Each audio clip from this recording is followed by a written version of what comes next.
Bismillahirrahmanirrahim. Assalamualaikum warahmatullahi wabarakatuh. Teman-teman sekalian, Sobat Kembara Sunyi dimanapun teman-teman berada. Sebelum masuk ke ceritanya, kami ingin menyampaikan info penting. Jadi video yang akan teman-teman tonton ini adalah video yang pernah kami upload di Noise beberapa waktu yang lalu. Dan kenapa video ini akhirnya kami upload di YouTube ini karena ada beberapa saran dan masukan dari Sobat Kembara semua. Dan pada akhirnya ini jadi pertimbangan kami untuk tidak lagi melanjutkan upload video di Noise dan terhitung mulai hari ini. Jadi buat teman-teman nggak perlu lagi ke Noise karena Kembara Sunyi sudah nggak ada lagi di situ. Dan di sini kami mengucapkan terima kasih banyak untuk teman-teman yang sudah support kami di Noise beberapa waktu yang lalu, yang sudah merelakan uangnya untuk membeli konten video kami. Semoga Allah membalas kebaikan teman-teman semua. Sekalian di sini kami minta izin ke teman-teman yang sudah terlanjur beli konten kami di Noise itu. Kami minta izin agar mengikhlaskan video ini supaya bisa kami tayangkan di YouTube agar bisa ditonton Sobat Kembara yang lain.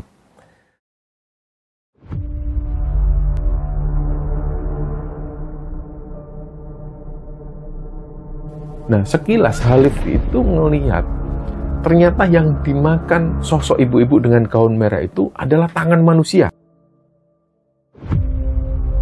Dan Hanif ini langsung punya firasat buruk bahwa dia sudah bisa menebak pasti sosok makhluk ini mau mencelakai Hanif.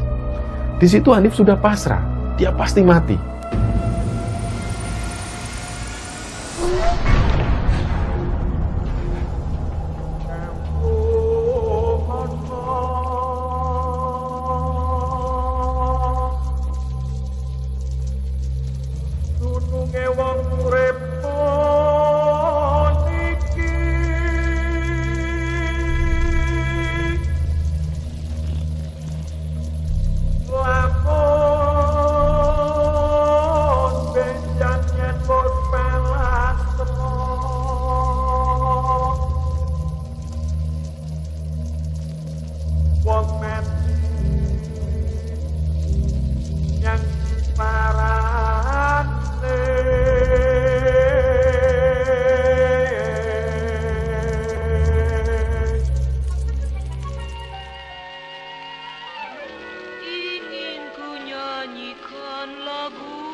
Bismillahirrahmanirrahim. Assalamualaikum warahmatullahi wabarakatuh. Sobat Kembara Sunyi dimanapun teman-teman berada. Pada kesempatan kali ini kami akan membagikan cerita yang dikirim oleh Sobat Kembara yang bernama Hanif yang asalnya dari salah satu daerah di Jawa Timur. Sebelum kita masuk ke ceritanya, untuk teman-teman yang nonton tayangan ini dan belum subscribe, jangan lupa untuk subscribe lebih dulu agar channel Kembara Sunyi ini lebih berkembang lagi dan kami lebih bersemangat lagi dalam membuat konten-konten terbaru di Kembara Sunyi. Dan untuk teman-teman yang telah mendukung kami sejauh ini, kami mengucapkan terima kasih banyak. Semoga amal kebaikan teman-teman dibalas kebaikan berlipat oleh Allah Subhanahu wa Ta'ala.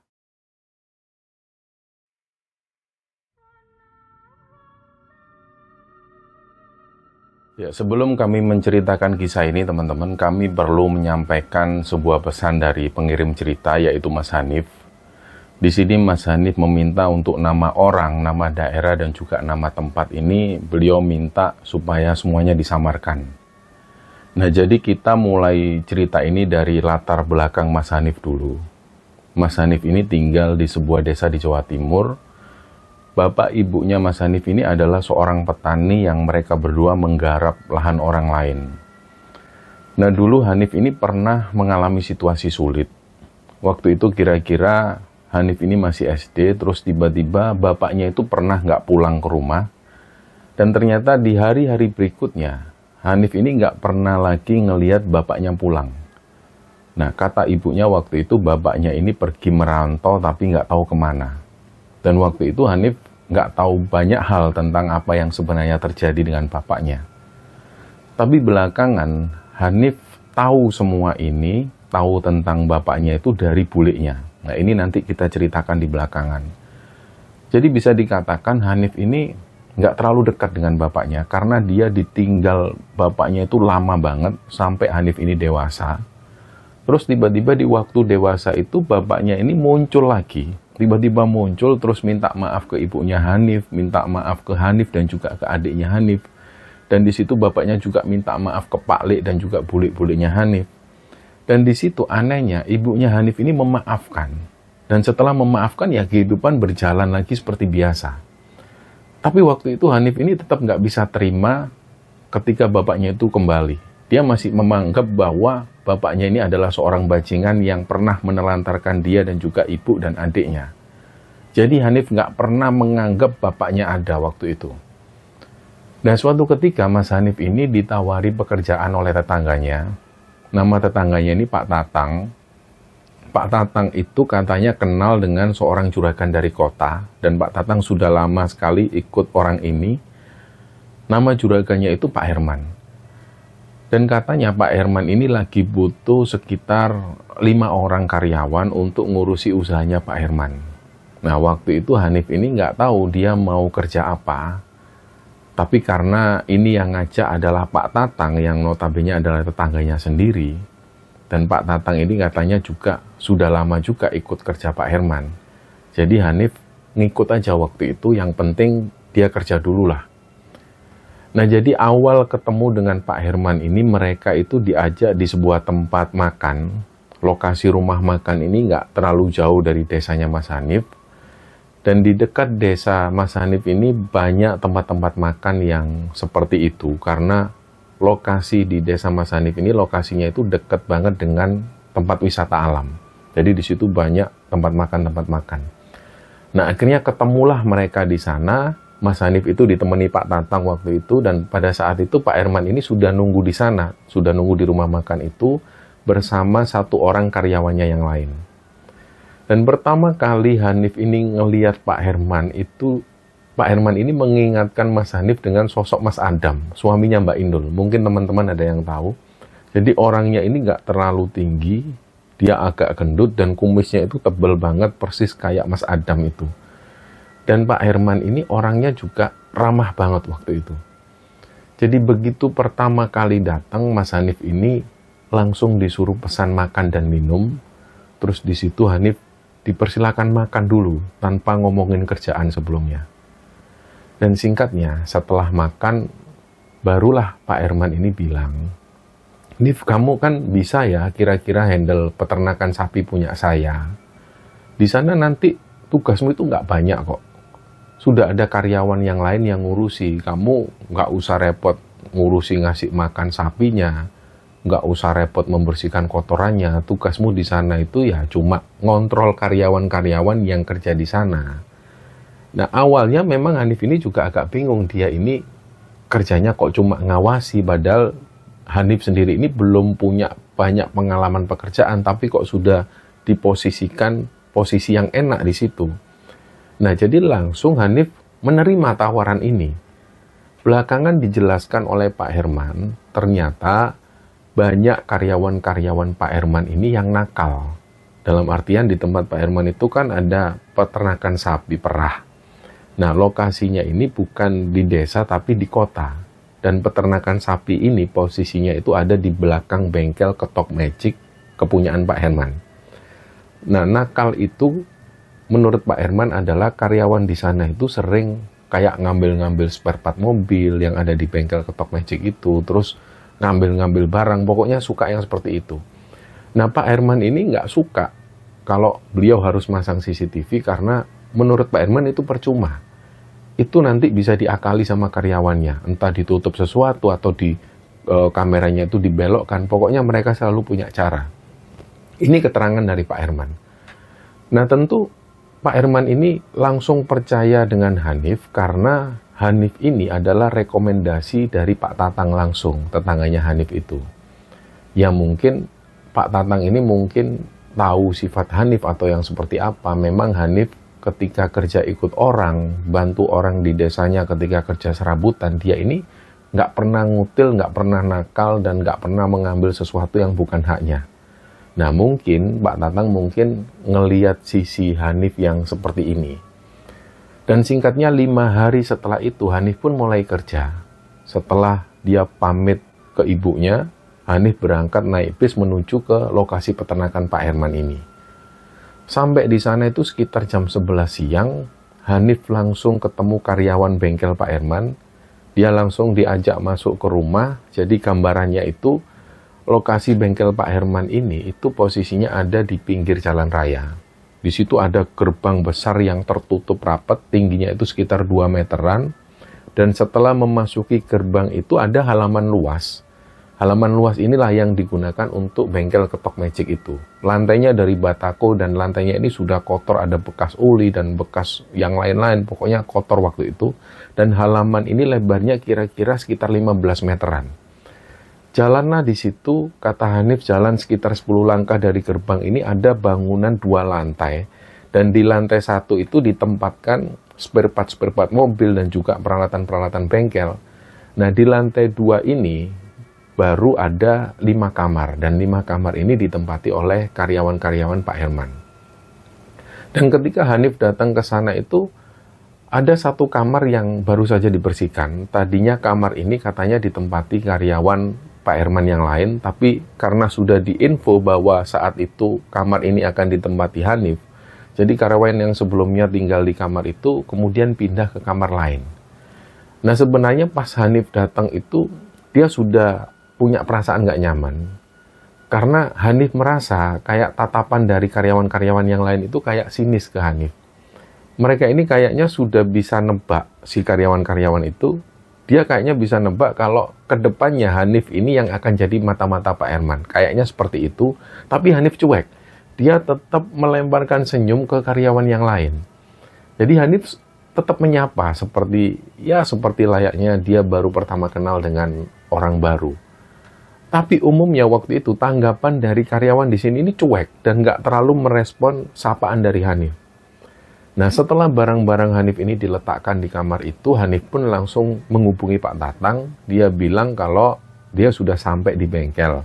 Dan Pak Tatang bilang ke Hanif ini, ya sudah, kamu turun dulu nih, jalan-jalan ke belakang ngelihat peternakan sapi perahnya. Itu nanti kamu bisa lewat di pintu yang ada di lantai bawah.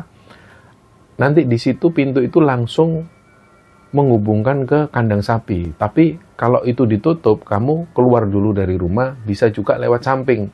Jadi harus turun dulu ke lantai 1, terus keluar dari rumah, terus belok ke arah samping, di situ ada gang, kamu lewat situ. Itu nanti langsung menuju ke kandang sapi. Nah, karena waktu itu pintu lantai 1 ini terkunci, dan nggak ada kunci yang menggantung di situ, jadi Hanif langsung keluar menuju gang yang ada di luar. Dan pas dia ngelihat kandang sapi ini, Hanif melihat di situ ada halaman yang cukup luas, kayak tanah lapang, lebih luas dari halaman bengkel yang ada di depan. Jadi bangunan lokasi dari Pak Herman ini, di dalam itu agak kecil, tapi di dalam ini agak melebar. Nah, di situ ada 15 ekor sapi perah, dan kondisi sapi-sapi ini terawat semua. Tempatnya itu juga bisa dibilang bersih. Di kandang ini juga nggak terlalu bau menurut Hanif. Ya mungkin karena kandang ini pembersihannya itu selalu rutin, jadi baunya itu nggak terlalu menyengat. Nah, di pojok halaman belakang itu ada semacam hutan kecil. Di situ ada pepohonan bambu, ada pohon gayam dengan ukuran yang besar, dan ada bangunan rumah 2 lantai di situ. Kalau dilihat sekilas, bangunan rumah ini tuh kayak terbengkalai. Di tembok-temboknya ini sudah berlumut. Dan kayaknya memang nggak ada penghuninya. Nah, rumah itu masih masuk dalam satu kawasan tempatnya Pak Herman. Tapi di belakang dan di sekitarnya ini sudah nggak ada bangunan lagi. Yang ada itu ada cuma ladang, semak-semak belukar, dan cuma pohon-pohon yang ya nggak terawat itu. Nah, di situ Hanif ini sempat ketemu dengan 3 karyawan Pak Herman yang mereka 3 orang ini ngurusi peternakan sapi itu. Nah, pandangan mereka ini, karyawan yang di kandang sapi itu jauh lebih sinis kalau dibandingkan karyawan di bengkel depan. Mereka itu kayaknya benar-benar nggak suka dengan kehadiran Hanif di situ. Jadi pas Hanif menyapa mereka, mereka itu cuma mendongakkan kepala. Kayak cuma mendongakkan kepala tanpa menjawab sapaan dari Hanif. Nah, di situ Hanif tetap menanggapi dengan santai karena sebelumnya Hanif ini memang sudah dapat info dari Pak Herman dan juga Pak Tatang tentang karyawan-karyawan di kandang sapi ini. Menurut Pak Tatang dan juga Pak Herman, ternyata karyawan yang ada di kandang sapi inilah yang menurut Pak Herman dan Pak Tatang yang mereka ini suka nyolong, ya 3 orang ini. Jadi di situ Pak Herman nggak bisa secara langsung memecat mereka karena selama ini katanya nggak ada yang bisa dibuktikan. Dan saksi yang pernah ngeliat langsung ketika mereka ini nyolong itu juga mereka ini nggak berani ngasih kesaksian karena takut juga sama mereka. Jadi 3 orang karyawan yang ngurusi sapi di belakang itu laki-laki semua. Mereka ini bisa dikatakan akamsi, anak kampung situ. Dan mereka ini nggak tinggal di rumah Pak Herman, nggak seperti karyawan di bengkel depan. Jadi kalau mereka ini tiap pagi datang, mereka langsung kerja dan sorenya pulang. Nah, bapak-bapak mereka ini, kata Pak Tatang, itu preman-preman di kampung tersebut. Jadi ini karena desakan dari bapak-bapak mereka yang maksa ke Pak Herman, supaya Pak Herman ini bisa menerima kerja anak-anak mereka. Nah, kalau nggak begitu, kalau Pak Herman nggak menerima mereka ini, usaha Pak Herman itu akan diganggu terus. Nah, disitulah awal mula karyawan-karyawan ini kerja di sana. Nah, kembali ke Hanif yang pertama kali ketemu 3 orang ini, mereka itu pandangannya sinis. Kayak pengen ngajak berantem terus. Tapi Hanif tanggapi dengan tenang. Di sisi lain, Hanif ini nggak mau terpancing emosinya. Nah, di situ Hanif jalan ngeliat sapi-sapi perah yang ada di sana, terus dia jalan menuju ke rumah terbengkalai itu. Pas semakin dekat rumah itu, 3 orang tadi ini sambil mereka bekerja itu kayak ngeliatin Hanif terus dan matanya itu nggak terputus sama sekali, ngeliat Hanif terus. Jadi mereka sambil kerja, kayak ada yang ngasih makan sapi, itu matanya terus tertuju ke arah Hanif. Dan begitu Hanif ini ada persis di depan rumah terbengkalai ini, Hanif ngeliat ini rumah ini pintunya itu nggak terkunci dan pintunya itu kebuka sedikit. Dan di dalam rumah itu Hanif bisa ngeliat ada banyak barang-barang dan juga sampah yang berserakan di dalamnya. Umumnya adalah kardus-kardus bekas perpat mobil dan juga di situ ada botol-botol oli bekas. Dan beberapa, Hanif juga melihat ada beberapa peralatan yang sudah usang. Nah, waktu itu situasinya sekitar hampir jam 1 siangan. Tapi meskipun siang, yang dirasakan Hanif hawanya itu langsung beda. Terus tiba-tiba pas Hanif ada di sana, dari sela-sela pintu yang kebuka itu Hanif merasakan ada angin yang tiba-tiba berembus. Angin ini langsung menerpa wajah Hanif dan rasanya itu dingin banget. Setelah dia ngerasa ada angin yang aneh seperti itu, Hanif ngeliat di dalam situ ada sosok. Sosok ini wajahnya itu agak bulat. Nggak seperti normalnya wajah manusia lah. Wajahnya itu bulat agak besar. Matanya melotot kayak mau keluar. Terus sosok ini tiba-tiba mendekat ke arah Hanif. Kayak dia ini melayang. Terus menuju ke arah Hanif. Dan pas dia ini semakin mendekat ke Hanif, Hanif ini nggak bisa gerak sama sekali. Dari situlah sosok ini kayak nabrak wajahnya Hanif dan Hanif langsung jatuh ke belakang. Dari situ Hanif sudah nggak ingat apa-apa lagi. Dan barulah kemudian Hanif ini sadar lagi itu sekitar jam 4 sore. Dia sudah ada di halaman bengkel waktu itu dan di depannya sudah ada karyawan-karyawan yang lain. Dan ada salah satu karyawan bengkel ini namanya Mas Huda. Nah, di situ Huda ini bilang, katanya tadi itu Hanif ini tiba-tiba terjatuh di depan omah plang. Awalnya Hanif ini nggak ngeh apa yang mereka maksud dengan omah plang. Belakangan dia tahu bahwa omah plang itu adalah julukan yang diberikan kepada rumah yang terbengkalai yang ada di belakang.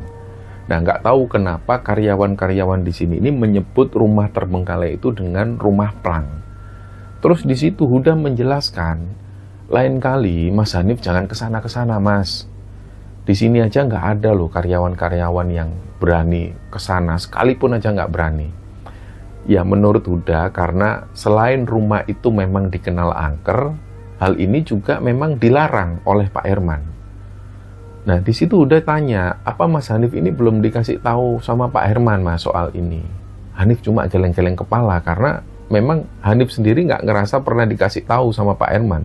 Waktu itu kepala Hanif ini pusing banget. Dia masih keinget sosok serem yang nabrak dia tadi. Dan singkatnya sekitar jam 5 sore, karyawan-karyawan dari kandang sapi itu pulang. Mereka keluar dari tempat Pak Hanif dan mereka pulang ke rumah. Sedangkan karyawan-karyawan bengkel itu umumnya di jam-jam yang seperti ini mereka mandi. Terus kemudian setelah mandi ada yang keluar cari makan.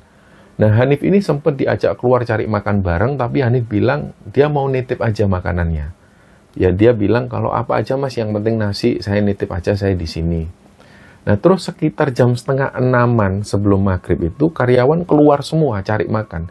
Jadi di tempat itu cuma Hanif sendirian. Posisi Hanif ini, dia sudah ada di kamarnya di lantai 2, dan dari kamar Hanif itu ada jendela yang menghadap langsung ke halaman belakang. Jadi dari kamar itu dia bisa ngelihat, di situ ada kandang sapi, di situ dia bisa ngelihat halaman belakang, dan dia bisa ngelihat rumah terbengkalai. Nah, sebenarnya Hanif ini nggak mau ngelihat ke arah sana. Apalagi suasananya itu sudah mulai gelap, lampu yang ada di luar itu juga sudah mulai nyala. Tapi karena jendela ini nggak ada korden, nggak ada penutupnya, jadi Hanif mau nggak mau bisa ngelihat ke arah sana. Dan karena dia nggak mau ngelihat ke arah sana, akhirnya Hanif ini membelakangi jendela itu supaya dia nggak bisa ngelihat ke arah luar. Nah, samar-samar waktu itu dia bisa mendengar dari masjid ini sudah ada kayak orang-orang ngaji. Pertanda bahwa sebentar lagi itu sudah mau maghrib. Nah, tiba-tiba jendela di kamar Hanif ini ada yang lempar. Dah, Hanif kaget. Tapi awalnya dia mikir mungkin ini teman-teman bengkel yang niat memang menggoda Hanif. Dia biarkanlah sama Hanif, dia tetap membelakangi jendela itu. Terus nggak lama setelah itu ada lemparan lagi, dak, dan suaranya itu benar-benar membuat Hanif ini kaget. Tapi sedikit pun Hanif nggak noleh ke arah jendela itu, dia masih tetap ngadep ke arah tembok.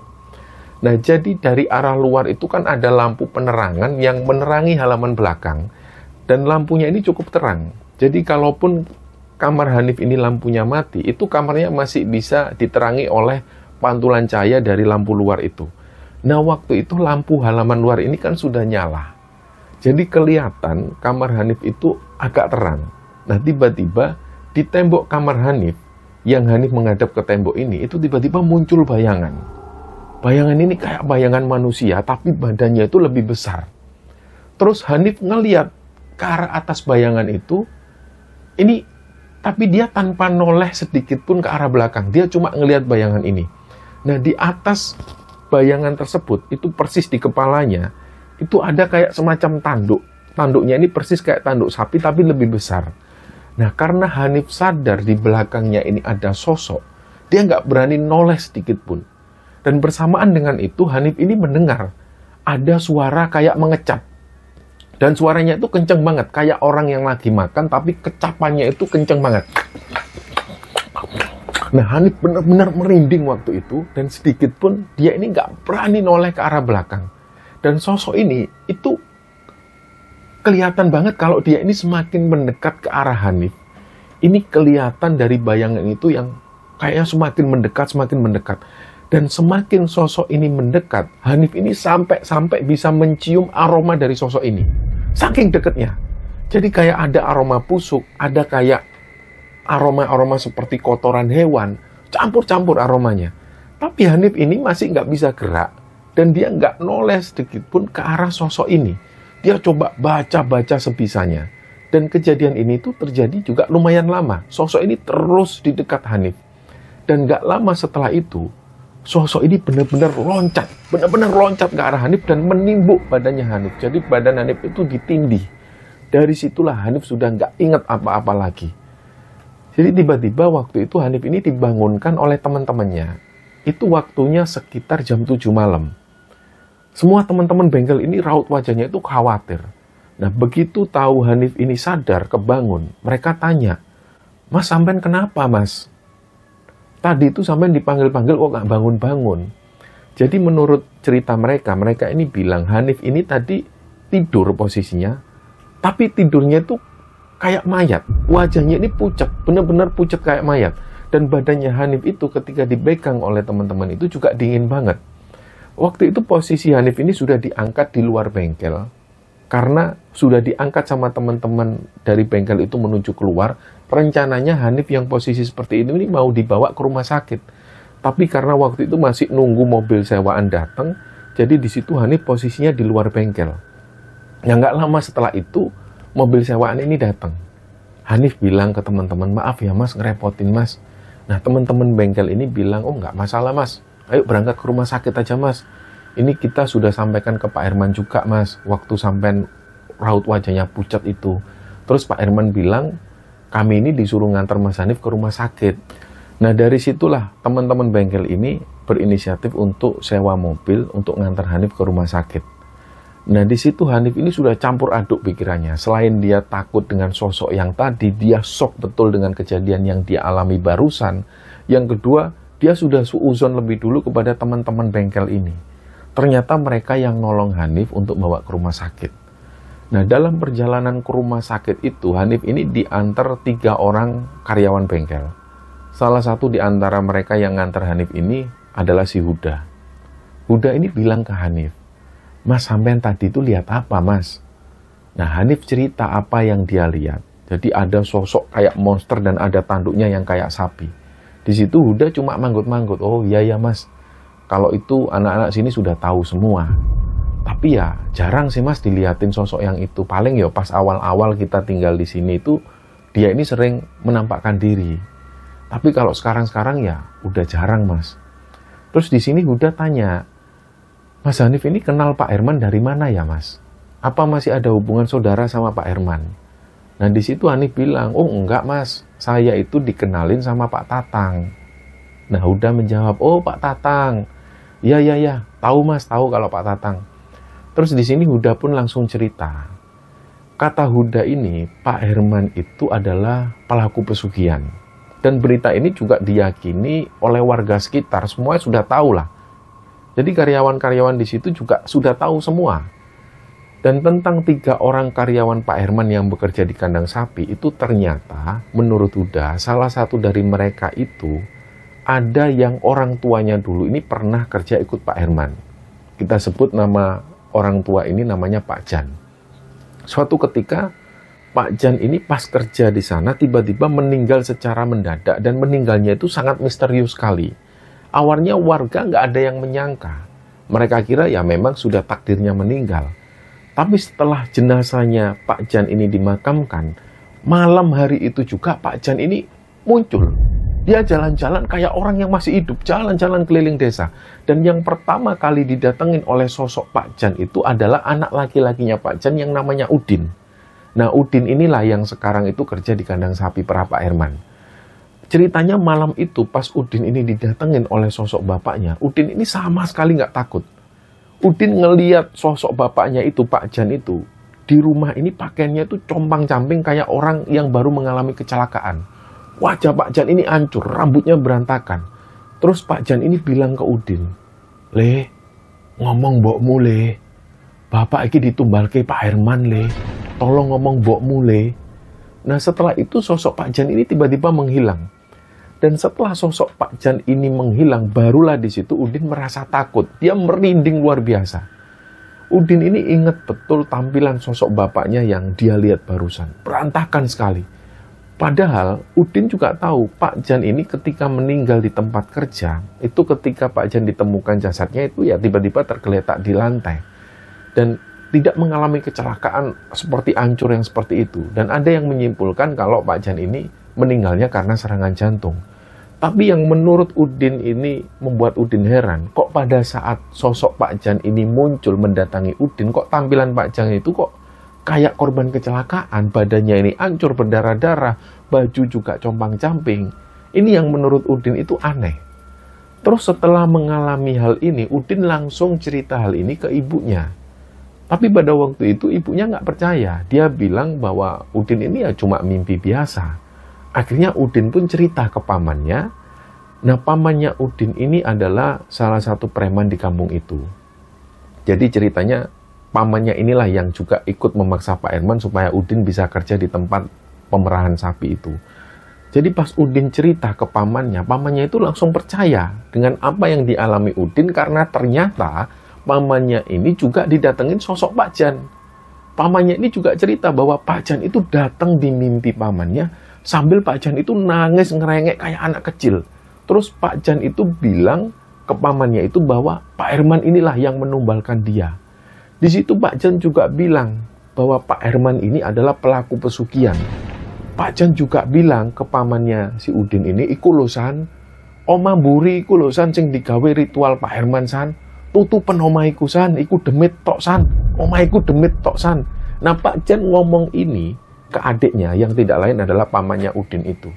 Makanya ketika mendapat cerita dari Udin ini, pamannya itu langsung percaya dengan cerita Udin karena dia sendiri ternyata juga didatangin sosok Pak Jan di mimpi.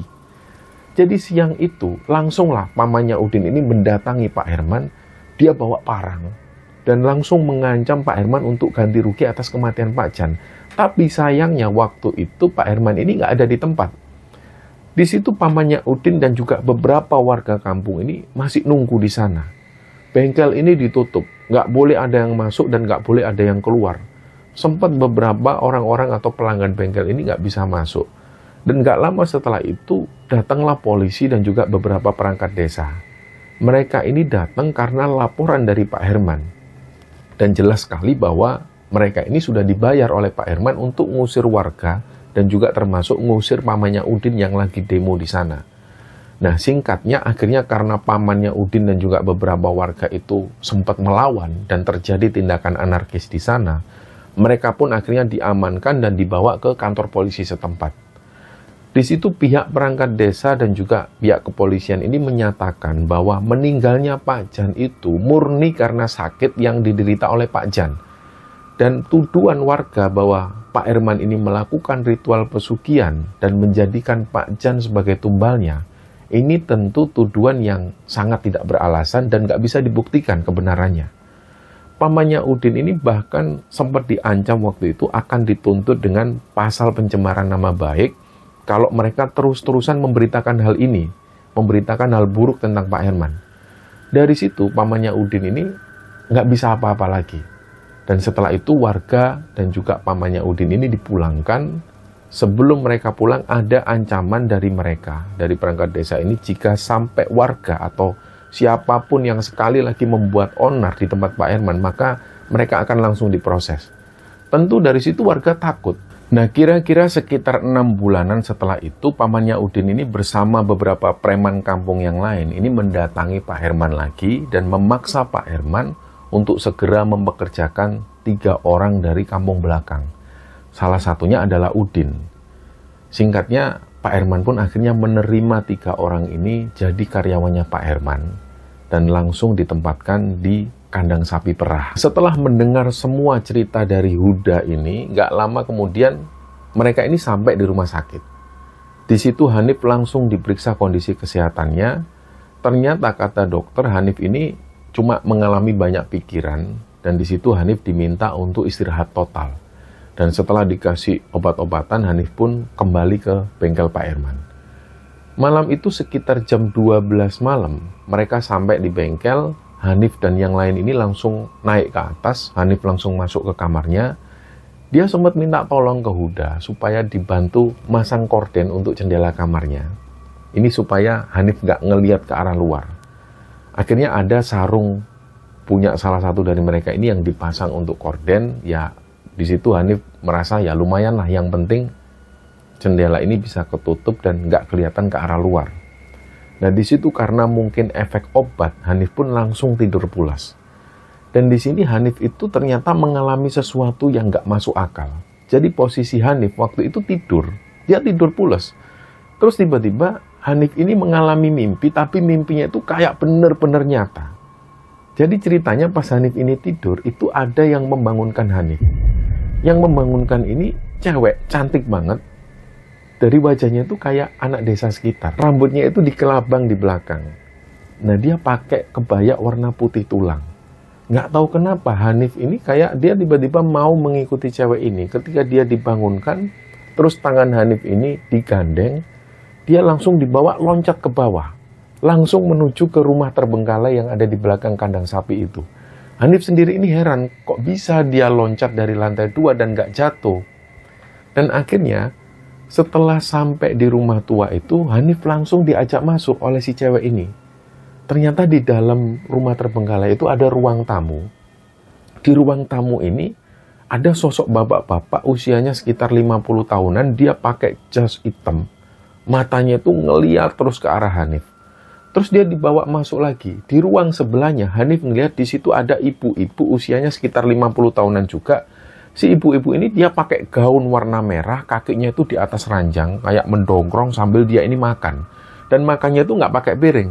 Dia ini makan istilahnya itu kalau dalam bahasa Jawa ini dia krokot-krokot. Nah, sekilas Hanif itu ngelihat ternyata yang dimakan sosok ibu-ibu dengan gaun merah itu adalah tangan manusia. Nah, mulutnya si ibu-ibu ini penuh darah, tapi Hanif nggak berhenti lama di situ. Dia langsung diajak masuk lagi ke dalam oleh sosok perempuan ini, dan di dalam itu ternyata ada tangga menuju ke atas. Yang dilihat Hanif itu kayak altar berundak, dan di puncak altar yang berundak itu ada sosok hitam, badannya itu penuh bulu, dan kepalanya itu ada tanduk semacam tanduk sapi, tapi terlihat lebih besar. Nah, pas ngelihat sosok inilah Hanif sudah nggak mau mendekat. Dia benar-benar merinding, dia takut. Tapi sosok perempuan yang pakai kebaya itu terus narik tangan Hanif sampai benar-benar Hanif ini berada persis di dekat sosok besar itu. Langsung sosok ini mencekik leher Hanif, dan Hanif ini diangkat ke atas. Dan pas Hanif ngelihat ke bawah, itu ternyata Hanif ini sudah diangkat tinggi banget. Disinilah akhirnya Hanif itu dilempar di sebuah perapian.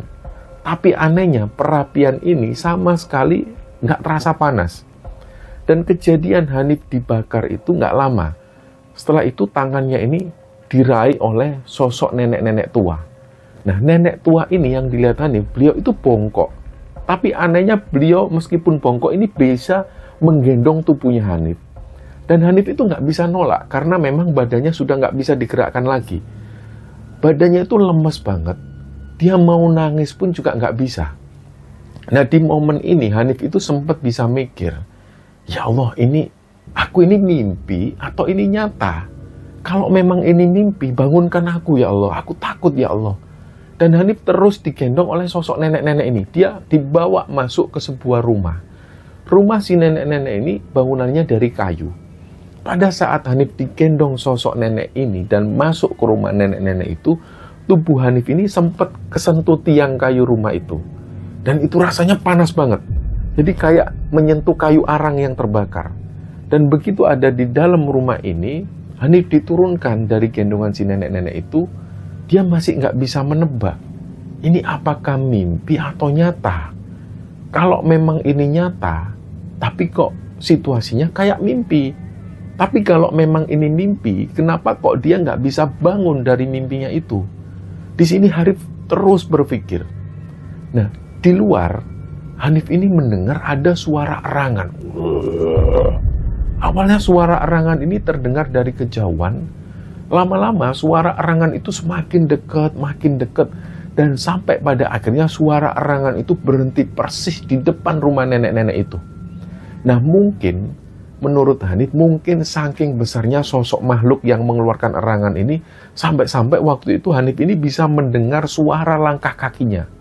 Jadi suara langkahnya itu bak, bak.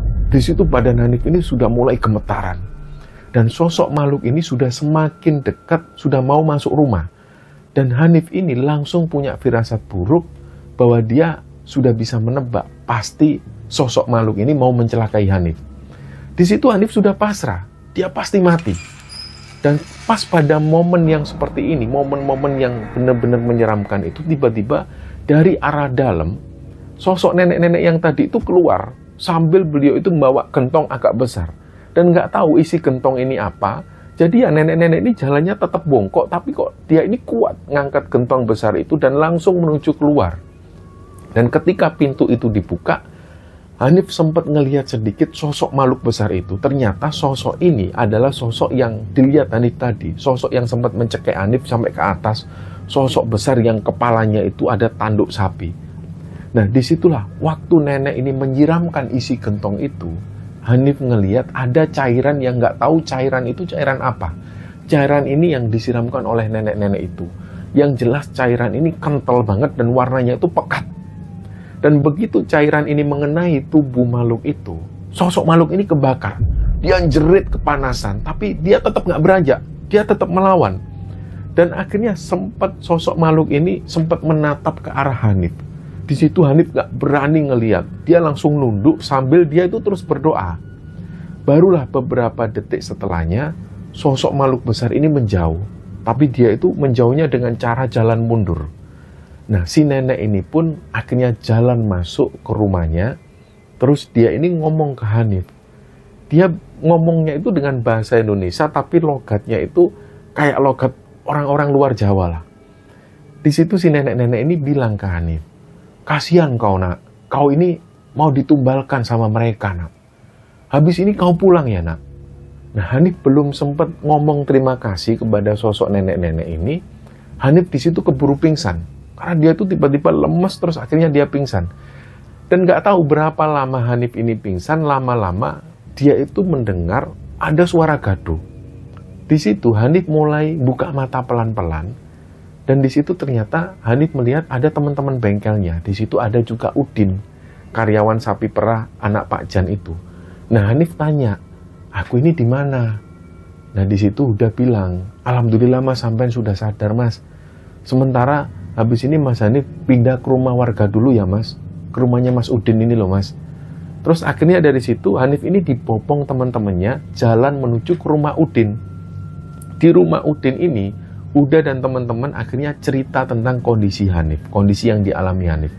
Jadi menurut teman-temannya, malam itu ketika Hanif ini tidur, teman-teman yang lain juga ikut tidur. Nah, pagi harinya pas mereka ini mau bekerja, Huda itu sudah merasa curiga banget. Kok nggak ada suara dari kamarnya Mas Hanif ini? Dia pun akhirnya ngecek. Nah, pintu-pintu kamar di rumah itu nggak ada kunci. Jadi Huda ini sempat ngetuk sebentar kamarnya Hanif, tapi karena nggak ada jawaban dari Hanif, dia pun masuk ke kamarnya Hanif. Di situ Huda kaget ngelihat loh, kamar Hanif ini kok kosong, kemana Mas Hanif? Tapi Huda ini khawatir terjadi apa-apa sama Hanif. Dia sudah mikirnya yang aneh-aneh. Dan karena kondisi Hanif ini nggak stabil, jadi Huda itu pikirannya sudah macam-macam. Apalagi di tempat itu memang angker. Nah, Huda langsung minta tolong ke teman-teman yang lain supaya mereka ikut nyari Hanif. Mereka semua sepakat untuk nyari Hanif langsung ke Omah Pelang, rumah terbengkalai yang posisinya ada di belakang kandang sapi.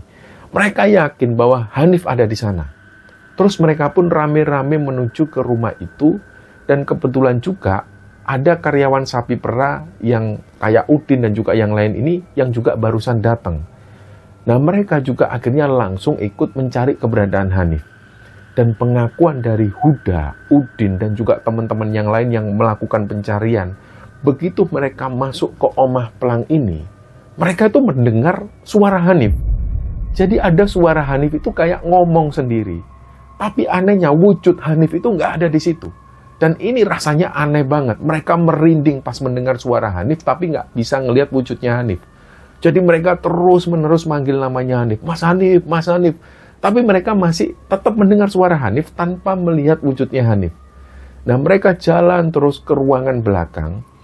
Di ruangan belakang itu ada semacam sumur, tapi ukurannya agak besar. Nah, sumur ini bukan sumur air. Konon, kata warga, sumur ini difungsikan untuk menyembelih tumbal sapi ataupun kerbau untuk kebutuhan ritual pesugihan Pak Herman. Nah, pas mereka semua ada di sumur ini, mereka malah mendengar jelas suara Hanif. Jadi Hanif ini yang didengar mereka, Hanif ini kayak ngobrol dengan seseorang, tapi wujudnya Hanif ini nggak kelihatan. Jadi cuma suara yang mereka dengar. Akhirnya setelah merasa ada yang janggal, Udin langsung manggil dukun setempat. Pada saat Udin datang ke rumah dukun itu, Udin menceritakan kronologis hilangnya Hanif ini. Udin juga bilang bahwa mereka ini ketika mencari keberadaan Hanif, mereka cuma mendengar suara Hanif tanpa bisa ngelihat wujudnya Hanif. Nah, si dukun ini cuma bilang, sudah kalian tunggu aja di sana. Nanti juga dia balik sendiri. Tunggu aja di sana. Terus akhirnya ya Udin pun kembali lagi. Hal ini disampaikan ke Huda. Jadi setelah mendapat info ini, Huda dan teman-teman keluar dari rumah Pelang itu, dan setiap 1 jam sekali harus ada 2 orang atau 3 orang yang menuju ke rumah Pelang itu untuk mengecek keberadaan Hanif. Apakah dia sudah kembali atau belum. Dan itu mereka lakukan sampai sore hari. Nyatanya sampai menjelang maghrib Hanif ini belum juga kembali. Terus dari situ ada yang kemudian menyarankan lagi untuk segera memanggil dukun tersebut. Tapi Udin bilang, udahlah ditunggu aja lah sampai tengah malam. Kalau sampai tengah malam belum juga ketemu Hanif, baru kita panggil dukun itu ke sini. Nah, mereka itu terus seperti itu. Jadi tiap 1 jam sekali ada yang menuju ke rumah terbengkalai itu untuk ngecek keberadaan Hanif. Dan kira-kira waktu itu sudah berjalan sampai sekitar jam 10 malam. Kebetulan di jam 10 malam itu giliran yang ngecek ke rumah terbengkalai itu adalah Huda dan Udin. Nah, di situ Huda dan Udin masuk, tapi belum juga ada hasil. Sampai ke belakang, sampai ke sumur itu belum ada hasil. Bahkan malam itu mereka nggak lagi mendengar suara Hanif. Terus setelah dicek sampai area sumur belakang, tapi belum ada hasil, Udin dan Huda akhirnya memutuskan kembali lagi ke depan. Dia mau keluar. Tapi pas lewat ruangan yang ada di depan, Udin ini sempat ngelihat sekilas di sudut matanya itu ada seorang nenek-nenek tua bongkok di situ. Terus Udin bilang ke Mas Huda, "Mas, balik lagi, Mas. Tadi aku sempat ngelihat ada nenek-nenek bongkok di ruangan depan itu." "Ya udah, ayo balik, ayo." Dia pun balik lagi ke sana, dan pas mereka balik menuju ke ruangan depan itu, mereka kaget. Di situ mereka ngelihat Hanif ini sudah ada di situ. Dan posisi Hanif ini tergeletak di lantai, badannya itu kotor dan penuh keringat. Langsunglah sama si Udin dan Huda ini Hanif dibawa keluar, dibopong menuju ke halaman depan. Dan kira-kira sekitar jam 1 dini hari itulah Hanif sadar, terus langsung dibawa ke rumah Udin lagi.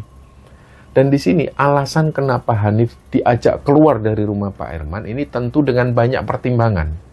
Mereka beralasan karena ada tarikan energi kuat dari rumah terbengkalai itu dengan diri Hanif. Dan kalau Hanif ini masih terus berada di sekitaran rumah itu, tentu Hanif ini akan terus mengalami kejadian yang lebih parah dari itu. Nah, malam itu Hanif ini nggak bisa tidur ketika ada di rumah Udin. Di situ dia ditemenin Huda, di situ juga ada Udin dan teman-teman yang lain. Nah, di situ Hanif dan teman-teman ini mereka cerita-cerita, ngobrol-ngobrol di rumah Udin, dan sampai pada akhirnya pembicaraan mereka ini tertuju pada sosok Pak Tatang. Pertanyaan Udin dan juga beberapa teman-teman di sana, termasuk ada beberapa warga yang juga ikut nongkrong. Ini mereka tanya gimana awal mulanya Pak Tatang itu ngajak Hanif ini kerja. Mereka tanya apa baru kali ini Mas Hanif ini kenal sama Pak Tatang. Nah, Hanif bilang, "Loh, Pak Tatang itu tetangga saya, tetangga lama. Sudah dari kecil saya tinggal di sana, ya Pak Tatang juga sudah tinggal di sana, sudah jadi tetangganya." Nah, warga ini kan curiga. Curiganya itu ke Pak Tatang. Salah satu dari mereka ini bilang, "Mas Hanif, kalau memang Pak Tatang itu sudah lama jadi tetangga sampean, kenapa ya kok baru akhir-akhir ini ngajak sampean kerja di tempat Pak Herman? Kenapa kok nggak dari dulu-dulu? Coba sampean inget-inget lagi. Pasti ada sesuatu di balik ini semua." Nah, warga ngomong seperti ini ke Hanif karena warga dan juga teman-teman itu curiga dengan apa yang dialami Hanif ini. Karena mereka juga merasa aneh, Hanif ini kan baru pertama kali datang di rumah itu, tapi kok Hanif sudah banyak mengalami gangguan-gangguan. Padahal karyawan-karyawan yang lain yang sudah lama kerja di sana, itu mereka ya cuma paling diganggu, dilihatin sosok serem. Selain itu nggak ada lagi gangguan-gangguan yang lebih ekstrim. Nah, setelah obrolan itu, Hanif ini tidur. Dalam tidurnya itu Hanif ini mimpi. Dan mimpinya itu benar-benar kayak nyata. Jadi dalam mimpinya itu nenek-nenek ini datang ke rumah Udin. Si nenek ini langsung membangunkan Hanif. Nah, Hanif pas bangun itu juga ngeliat teman-teman ini di sampingnya lagi tidur pulas semua. Termasuk di situ Hanif juga melihat ada Udin dan Huda, mereka lagi tidur pulas. Nah, lagi-lagi di sini Hanif itu merasa bingung, ini mimpi atau nyata. Terus nenek-nenek ini bilang ke Hanif, logatnya masih sama kayak yang sebelumnya. Logatnya itu seperti orang dari luar Jawa. Si nenek ini bilang lagi, "Sudah, kau tanya itu bapakmu, nak. Dia dalangnya, nak. Bapak kau itu sama jahatnya dengan Pak Herman. Dia yang menumbalkan kamu." Terus Hanif ini kebangun. Nah, suara nenek-nenek ini itu kayak masih terus terngiang. Saat itu juga Hanif mengikuti intuisinya. Dia percaya kata-kata dari nenek-nenek ini. Dan dia yakin bahwa bapaknya ini pasti ada hubungannya dengan semuanya ini. Terus dari situ Hanif ini langsung ingat-ingat lagi. Semenjak bapaknya itu pulang lagi ke rumah setelah dia menghilang jauh, hubungan Hanif dan bapaknya ini memang nggak baik-baik saja. Karena pada awalnya Hanif ini sudah jengkel dengan bapaknya. Dia sudah nggak menganggap bapaknya itu ada. Dan kalau diingat-ingat lagi, dari gelagat bapaknya itu aneh memang. Setelah bapaknya pulang kembali ke rumah itu, bapaknya ini sikapnya memang aneh. Kayaknya ada hal besar yang memang disembunyikan dari bapaknya itu. Nah, Hanif ketika menangkap kecurigaan ini, dia sempat cerita ke ibunya, tapi ibunya meminta Hanif untuk memaafkan bapaknya. Dan nggak boleh terus-terusan berpikir negatif ke bapaknya. Nah, berbekal informasi gaib dari sosok nenek-nenek itu, Hanif langsung pengen segera pulang ke rumahnya. Dia pengen langsung tanya ke bapaknya. Akhirnya besok paginya dia langsung pulang ke desanya. Nah, dari situ Hanif ini benar-benar yakin ini semua pasti ada hubungannya sama bapaknya. Hanif yakin bapaknya ini dalang dari semua ini. Jadi pas sampai rumah, Hanif gak langsung menuju ke rumah, dia langsung menuju ke rumah buliknya. Di rumah buliknya ini sebenarnya Hanif pengen cerita ke buliknya lebih dulu, tapi karena waktu itu bulik dan juga paliknya gak ada di rumah, pikiran Hanif ini semakin kacau. Dia langsung mengambil parang yang ada di rumah buliknya. Hal ini tanpa pengetahuan buliknya. Nah, pas Hanif mau menuju ke rumahnya, mau menemui bapaknya itu, disinilah Hanif ketemu dengan Pak Lik dan buliknya. Buliknya ini baru pulang dari pasar. Kaget buliknya, lo mau kemana Le? Buliknya ini sempat tanya, kamu mau kemana Le? Mau ke rumah, bulik. Loh, kata ibumu kamu sudah kerja Le, kamu kerja di mana? Hanif cuma diem. Terus Hanif akhirnya ceritalah ke buliknya, mau nggak mau dia cerita bahwa dia kerja di tempat Pak Herman. Nah, buliknya kaget. Loh, kok bisa kerja di tempat Pak Herman? Gimana caranya Le, kok kamu bisa kenal sama Pak Herman? Buliknya kaget. Nah, dia pun akhirnya tanya bla bla bla bla bla bla. Intinya buliknya Hanif ini nggak terima kalau sampai Hanif kerja di tempat Pak Herman. Terus Hanif bilang ke buliknya, Bulik tahu cerita ini bulik. Aku ini ditimbalkan sama bapak bulik. Nah, buliknya ini diam terus. Kayak seolah-olah buliknya ini memang setuju dengan pernyataan Hanif. Terus buliknya ini tanya, lah terus kamu ini mau ngapain sekarang Le? Hanif bilang, aku mau tanya sama bapak bulik. Sampai dia benar-benar ngaku. Nah, di situ buliknya Hanif ini jawab, ya wes kamu kesana, kamu ditemenin Pak Likmu ya, kamu jangan sendirian Le. Pak Liknya ini langsung mendekap tubuhnya Hanif. Jadi di situ Pak Liknya ini sudah curiga kalau Hanif ini bawa sesuatu. Dan ternyata ketika Pak Liknya tahu kalau Hanif ini bawa parang, langsung disuruh meletakkan. Tapi Hanif tetap ngotot mau bawa. Disitulah Pak Liknya Hanif ini akhirnya membiarkan Hanif, dia tetap bawa parang, tapi tetap dikawal ketat oleh Pak Liknya. Pak Lik dan buliknya ini khawatir nanti jangan-jangan Hanif ini menghabisi bapaknya. Nah, jalanlah Hanif dan kemudian Pak Lik dan juga buliknya ini menemani Hanif menuju ke rumahnya. Pas sampai di rumah, bapaknya Hanif waktu itu lagi ngerawat ayam peliharaannya, posisinya ada di depan rumah. Pak Liknya Hanif ini sempat ngingetin Hanif, Le, kowe ojo goblok lo Le, eling lo Le, kowe iso di penjara lo Le. Nah, Pak Liknya sempat ngomong seperti itu, dan dengan posisi marah, Hanif langsung tanya ke bapaknya. Waktu itu bapaknya ini kayak orang gagap pas ditanya Hanif. Dia sudah kebingungan. Parang itu sudah dikeluarkan Hanif, dan dengan situasi ini beberapa orang yang ada di sana, termasuk Pak Lik dan buliknya Hanif yang lain itu langsung datang mencegah Hanif. Tapi ketika Hanif cerita bahwa dia ini mau ditumbalkan bapaknya, akhirnya di situ Pak Lik dan juga bulik-buliknya ini diem dan memaksa bapaknya Hanif ini untuk segera cerita. Kue ngomong, temen ora jari anakmu ini, bener nggak kata anakmu? Bener tak? Terus Hanif langsung tanya ke bapaknya, bapak punya utang sama siapa? Terus Hanif ini mengancam terus, dan karena didesak terus oleh Pak Lik dan juga bulik-buliknya, di situ Hanif juga posisinya marah. Dan bapaknya itu takut bener kalau parang itu tiba-tiba melayang ke kepala bapaknya. Akhirnya disinilah bapaknya itu cerita. Jadi bapaknya Hanif ini ternyata dulunya adalah salah satu karyawan Pak Herman. Dia ini pernah kerja ikut Pak Herman. Kagetlah Hanif. Loh, kok nggak pernah ada yang cerita, bulik-buliknya bahkan ibunya juga nggak cerita. Nah, dari cerita bapaknya ini juga lah Hanif dan orang-orang yang ada di situ jadi tahu ternyata Pak Tatang ini bisa kerja ikut Pak Herman itu juga karena diajak oleh bapaknya Hanif.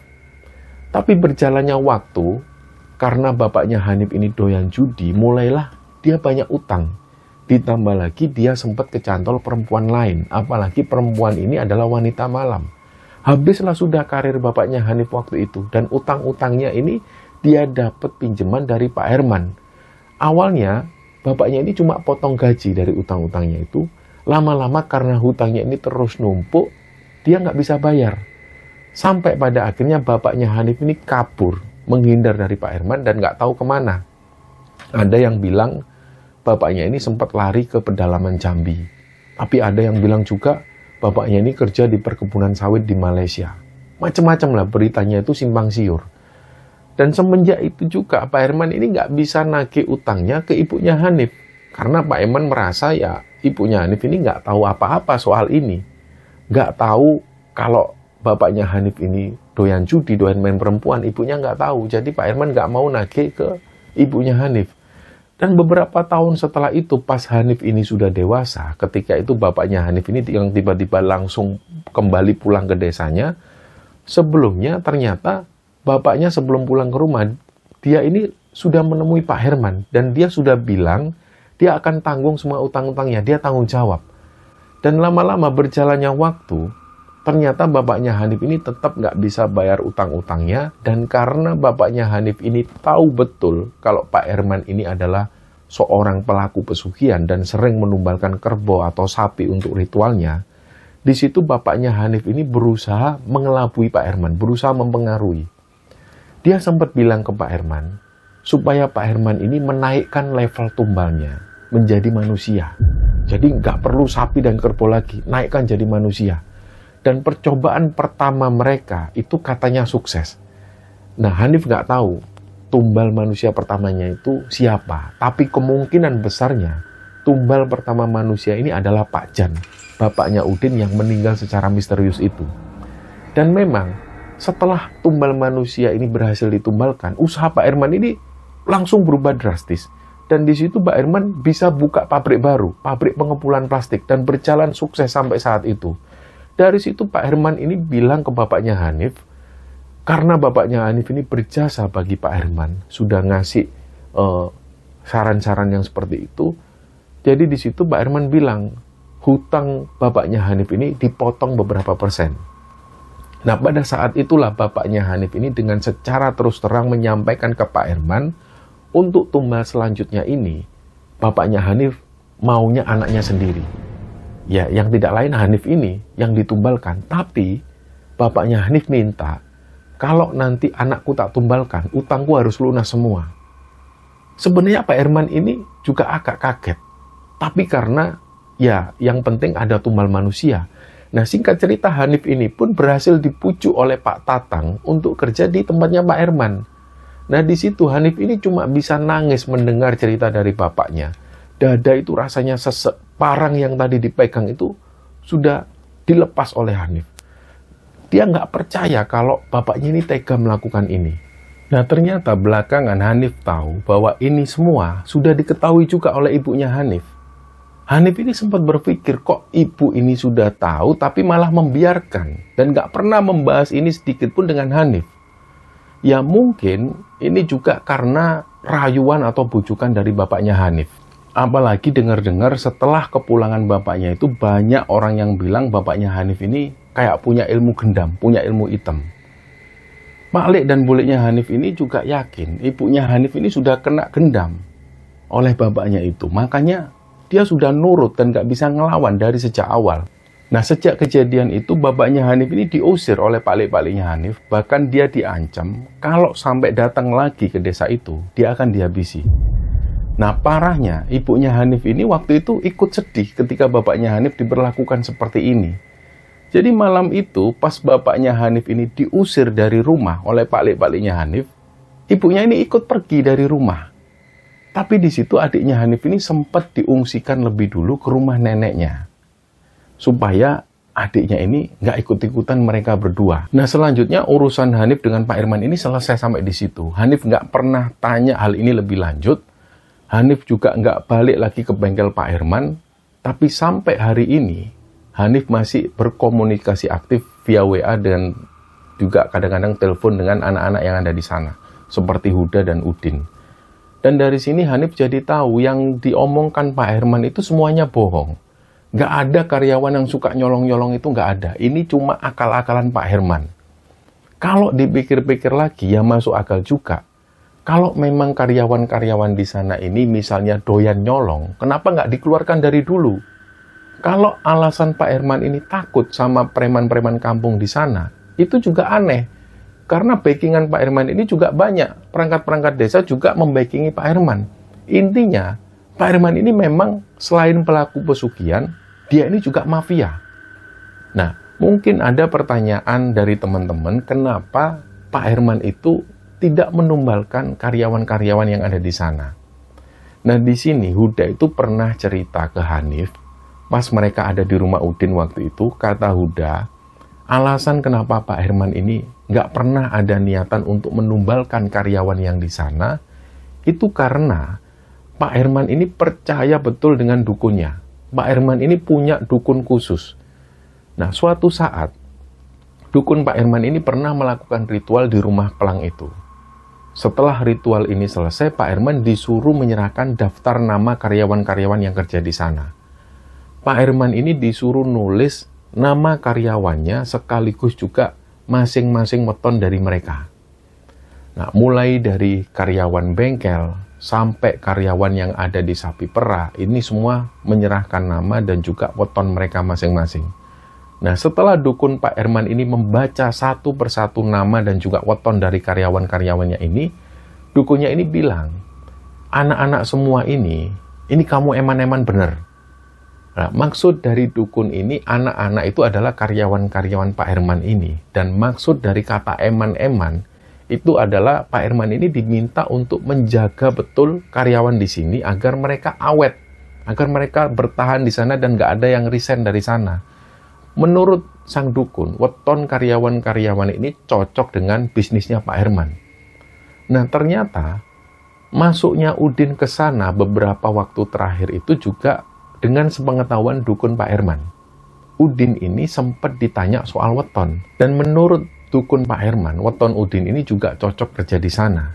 Kalau seandainya weton Udin ini nggak cocok, tentu Udin nggak akan bisa kerja di tempat Pak Herman. Meskipun ada desakan-desakan dari preman-preman kampung itu.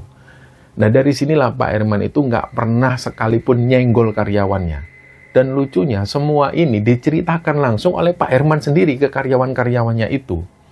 Nah, kejadian ini teman-teman terjadi di sekitaran tahun 2011 di sebuah daerah di Jawa Timur. Dan pada saat cerita ini dibagikan, Mas Hanif sudah menikah dan sudah mempunyai 3 orang anak dari pernikahannya itu. Dan sampai hari ini, Mas Hanif belum pernah ketemu lagi dengan bapak dan ibunya. Pernah suatu ketika Hanif ini dapat kabar dari bulik-buliknya bahwa bapak dan ibunya sekarang itu tinggal di daerah pedalaman Kalimantan. Tapi waktu itu Hanif nggak mencari tahu lebih lanjut tentang ini. Nah, sedangkan adiknya Hanif sekarang sudah bekerja di sebuah pabrik yang ada di desanya sana. Hanif merasa hidupnya sekarang sudah tenang dan yang dia pikirkan adalah keluarga kecilnya. Dan pengalaman yang dialami Hanif ini benar-benar masih membekas sampai hari ini. Jadi setiap dia ingat peristiwa ini, itu rasanya kayak ada yang menyayat hatinya. Dan dengan masih diberi umur sampai hari ini, itu benar-benar dimanfaatkan betul oleh Hanif, disyukuri betul, dia manfaatkan untuk bekerja secara maksimal untuk menghidupi anak dan istrinya. Dan semoga kita semua bisa mengambil hikmah dan pelajaran dari kisah ini, teman-teman. Mohon maaf kalau dalam penyampaian ada salah-salah kata. Wassalamualaikum warahmatullahi wabarakatuh.